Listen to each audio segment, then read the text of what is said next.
उन्हीं अंग्रेजों ने कहा हमें नाम इंडियन दे दिया। हमने कहा यस वी आर इंडियंस। लेकिन उन्हीं अंग्रेजों ने क्या कहा, ये आर्य तो बाहर से आए। इंडियंस का मतलब ऑक्सफोर्ड की डिक्शनरी में है those who are outdated, old fashion, अवैध संतानें, मतलब नाजायज, नाजायज औलादें। क्यों नाजायज? क्योंकि क्रिश्चियन लॉ के अनुसार जो शादी चर्च में नहीं हुई है वो मान्य नहीं है।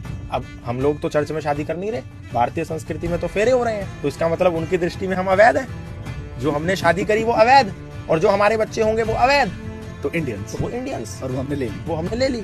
Yes I am proud to be Indian.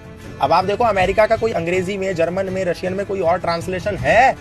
दुनिया की किसी भी भाषा में अमेरिका को कुछ और कहते हैं, रशिया को कुछ और कहते हैं, यूक्रेन को कुछ और कहते हैं, कनाडा को कुछ और कहते हैं, जापान को कुछ और कहते हैं। लेकिन भारत में सरकारी गाड़ियों पे लिखा है भारत सरकार और नीचे ट्रांसलेशन गवर्नमेंट ऑफ इंडिया।